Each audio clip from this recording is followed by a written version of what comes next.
So this is the last part of chapter 9 that I want to kind of cover, and it has to do with a little bit of finishing up hybrid orbital theory, and then finishing up with what we call molecular orbital theory. So in our discussions of these hybrid orbitals, okay, what we have is an overlapping process of orbitals that are part of the hybrid theory. So when we are talking about a direct overlap end-to-end, that is what we call a sigma bond. So if I take like two circles, that is what we call a sigma bond in chemistry. So all I'm doing is giving you a different word for the same thing that we've talked about before. So it's an overlapping end-to-end. A pi bond comes into play when we have double and triple bonds. So it is what we call a sideways overlap. So if I take two p orbitals, they overlap sideways.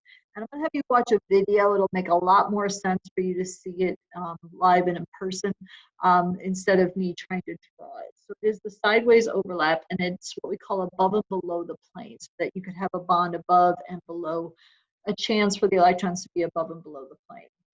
So before you watch the video, you could draw these three molecules in your notes.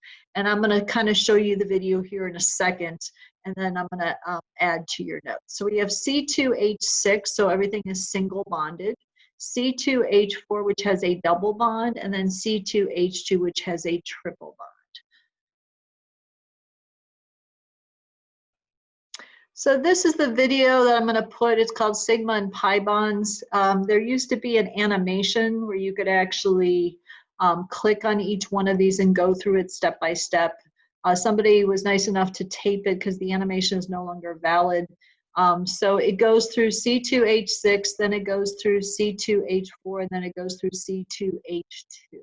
And what I like about the video is it shows you everything according to Vesper. It throws in the hybrid orbitals and kind of meshes it very nicely together. So take a moment and watch that video and then come back to my notes.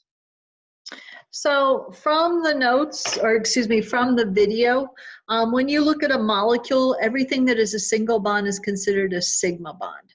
So if I count C2H6, I count up 1, 2, 3, 4, 5, 6, 7. So I have 7 sigma bonds in that molecule. And just know any single bond is going to be equal to 1 sigma bond. If I look at my C2H4, if I'm counting up sigmas, I count up 1, 2, 3, 4, 5. I have 5 sigmas, but realize that one of the bonds in a double bond happens to be a pi bond. So I have 1 pi bond here. So any double bond is going to be a one, it contains, excuse me, 1 sigma and 1 pi bond. That's the double bond, no matter what molecule it is in. And finally, a triple bond. 2 of those bonds happen to be pi bonds, and one of them happens to be a sigma bond. So I have 1, 2, 3. I have 3 sigma bonds in this whole molecule, and I have 2 pi bonds. So anytime you have a triple bond, you always have 1 sigma and 2 pi bonds, okay?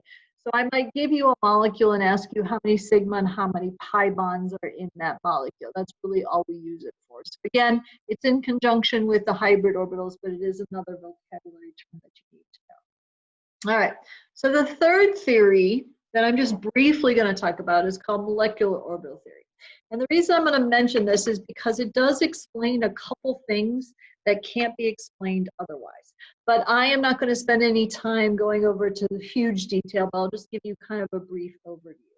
So molecular orbital theory solves a couple problems that cannot be explained through Vesper or through hybrid.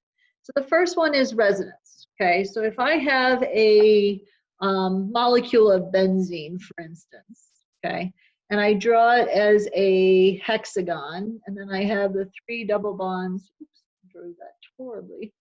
I usually see the benzene as a circle in the middle, okay, to say that it has resonance, so that the electrons are throughout that whole structure. Well, that makes no sense with VESPR. It makes no sense with hybrid orbital theory. So that can be explained by molecular orbital theory. Molecules with what we call unpaired electrons. So unpaired electrons are what we call free radicals. And that's things that happen to have lone pairs, but then they have one electron all by themselves. And free radicals, if you have any biology background, are very bad in the body because they are very active, meaning they will kind of find other things and disrupt whatever situation is in there. But the one I do want you to know pretty extensively is oxygen happens to be paramagnetic. So do you remember what paramagnetic means? It means it is attracted to a magnet. So that means it must have unpaired electrons. So when you first learn oxygen and you draw a VESPR, you sometimes see, and I did it as well, is you draw it as a double bond. But oxygen has something in it that's unpaired. We have a magnet. There's a video you could see where the oxygen is attracted. Okay, so how do we explain that? So that is what we call molecular orbital theory. Okay, so if you go to the next page, I've really given you the full notes on this.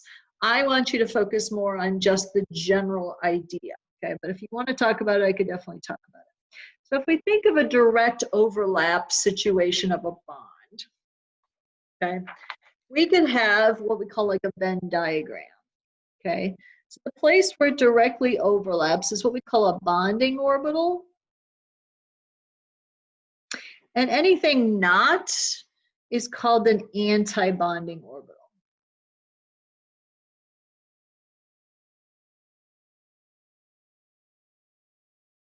Okay, so this is a bizarre topic. You got bonding and anti-bonding orbitals.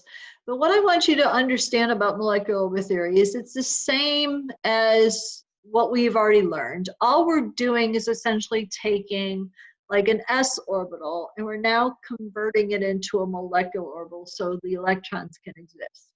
So this first diagram that I'm showing you is the diagram for hydrogen. So what you will see is two hydrogens coming together. They are going to form a bond in what we call the bonding orbital. But anything that has a bonding, you also have an anti-bonding as well. So what you will see in these diagrams is a sigma, and then you see a sigma with an asterisk. The asterisk always means anti-bonding. And again, not going to be a big focus, but I always like to explain it because then you could maybe have some place to put it in your brain. So this is actually what I want you to focus on, which is, this is the diagram for oxygen. Okay, now the only thing I don't like about it is it does not include the 1s orbital in this diagram. But otherwise it is what we're looking at. So we know that oxygen, when we have its electron configuration, okay, it's a 1s2, 2s2, 2p4. So I have 2 electrons in the 1s, I have 2 electrons in the 2p, and then I have 4 in the, 2s and then 4 in the 2p. Okay, so if I were to bring 2 oxygens together, I would be combining all of these electrons and seeing what bonds they make. So these are the bonding orbitals, and these are the anti-bonding orbitals. Okay, anything with an asterisk. Well, there's a series of rules of how you fill things. So just like we learn 1s2, then it's 2s2, 2p, and then we go 3s, 3p. There are rules to this. Again, that's not going to be your focus. Okay. Instead, I want you to focus on up here. So if I take these electrons, okay, from each one of the oxygens and I fill them up, okay, and I fill one at a time and then I start to double up.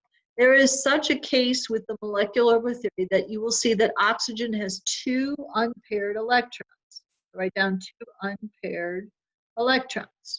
So that explains why oxygen is attracted to a magnet when in our theory of VESPR, there's nothing that's unpaired. So again, I'm not going to have you memorize this or have you go over the rules or anything like that. Instead, I just want you to know why we need the molecular orbital theory or what helps or how it helps us explain some things that don't otherwise fit. So again, all of these theories in chemistry is not to torture first year, second year, whatever chemistry students. What it has to do with is the fact that there are molecules out there that don't fit in every category, either theory. So you need these multiple theories to kind of explain. And if you do study chemistry in the future, molecular theory is the one they talk about the most.